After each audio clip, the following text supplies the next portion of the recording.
तो सबसे पहले मैं अमरदीप को कहूंगा कि बिना आवाज के उस वीडियो को चला दे, केवल लोगों को आवाज ना दे, क्योंकि वो लोग क्लेम कर सकते हैं। पार्वती ने अपने शरीर का मैल निकालकर पुतला बनाया, उसमें जान दे दिया। शिव जी बाहर गए थे, बाहर से जब आए, यह बालक खड़ा हुआ था, पार्वती नहा रही थी। बालक ने शिव जी को रोका। शिव जी पहचानते नहीं थे। शिव जी को क्रोध आ गया और उसका सिर काट दिया। और पार्वती को जब पता चला वो बहुत दुखी हुई। फिर शिव ने कहा कि कौन सा प्राणी या व्यक्ति उत्तर की ओर सिर रखकर सो रहा है, उसका सिर ले आओ। सिर्फ एक हाथी का सिर उत्तर की तरफ था, सिर रखकर वह सो रहा था। उसका सिर लाकर गणेश जी को लगा दिया, फिर वरदान दे दिया। फिर हंसता है, शिव श्री रामशंकर हंसते हैं। गुस्सा किया तो वरदान देना पड़ेगा, फुसलाना पड़ता है।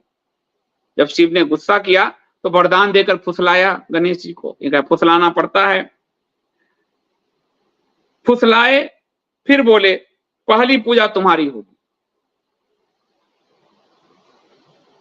अब यहां से श्री श्री कहता है ये सम्मान के लायक नहीं है। यह जो पुराण की कहानी है, उटपटांग कहानी,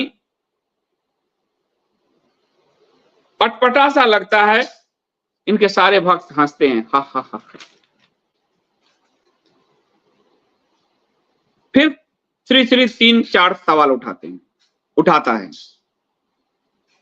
क्या पार्वती के शरीर में इतना मैल जमा हुआ था?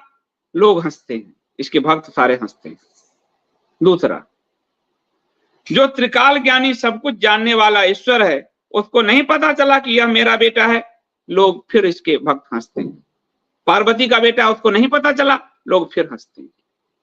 तीसरा प्रश्न, शिव जी में इतनी असहनशीलता थी कि किसी ने कहा तुम रुको, अभी तो रुकने के लिए मना करे? इतना अहंकारी था शिव सदाशिव? उसने कहा, श्री श्री ने, बच्चा है, अगर वो कह रहा है रुकने को, नहीं जाने दूंगा तो सिर काट देगा। कितना असहनशील और अहंकारी है सदाशिव। कितना क्रूर कठोर भगवान होगा तुम्हारा। इसका भगवान तो शायद अरब में पैदा हुआ है या वेटिकन में पैदा हुआ हो, और इससे यह स्पष्ट है कि ये लोग हिंदू धर्म को बरगलाने के लिए धंधे पोत रहे हैं, अरब में जाते हैं ये लोग। कह रहा है कितना क्रूर कठोर भगवान होगा तुम्हारा। अब इसका ये पूरा बयान आपने सुना। मैं आपको 1980 में 29 सितंबर 1980 को रजनीश आश्रम पूना में ओशो ने एक प्रवचन दिया था, ज्यों मछली बिन नीर, प्रवचन माला, ज्यों मछली बिन नीर, उसका 9वां प्रवचन है। अब ओशो का मैं आपको एक पैरा सुनाता हूं, जिससे आपको पता चलेगा कि ये चोर लोग शास्त्र पढ़े बिना ओशो को डायरेक्ट चोरी करके टीप कर बिना अर्थ को जाने कुछ भी अनर्गल करते हैं। यही जग्गी करता है, यही श्री श्री करते हैं, ये सारे कथावाचक करते हैं, और मैं आपको बार बार बताता रहा। अब आप सुनिए,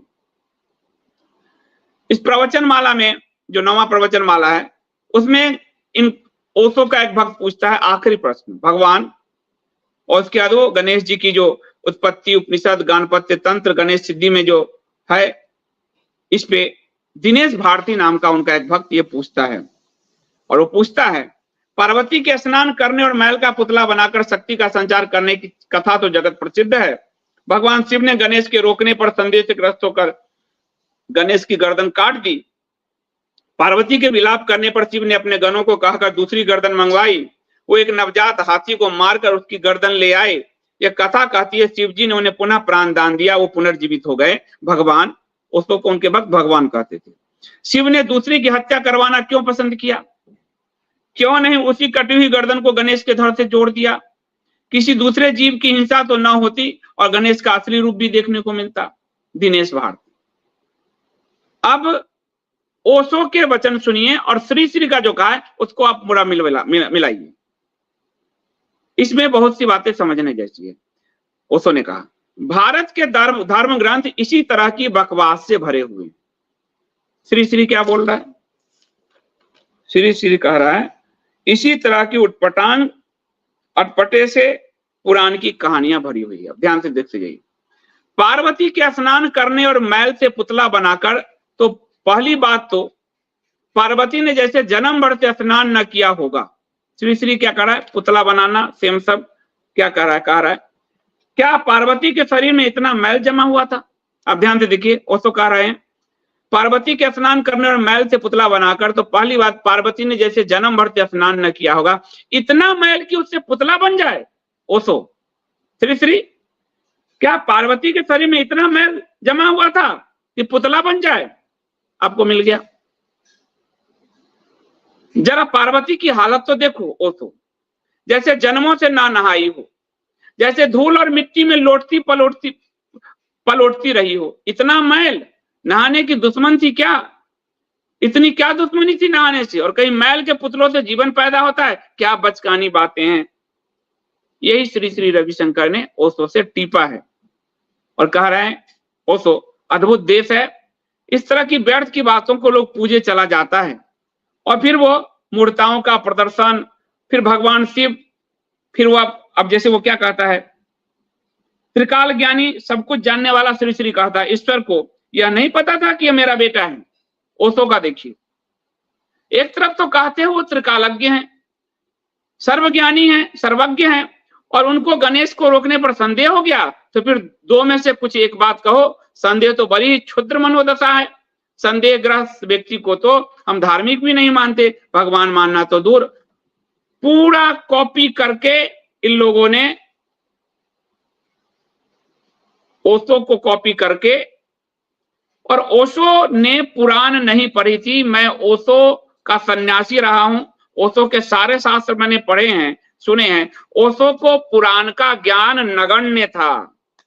ओशो की महारत उपनिषद पर थी, गीता पर थी, न वेद का और न पुराण का उनको कोई ज्ञान नहीं था। और उनकी जो मैक्सिमम पुस्तकें हैं जो उन्होंने पढ़े वो पश्चिम से मंगवाए, जैसे अम्बेडकर ने मंगवाए, जो 95,000 अपने जीवन में करीब पुस्तकें उन्होंने पढ़ी थी।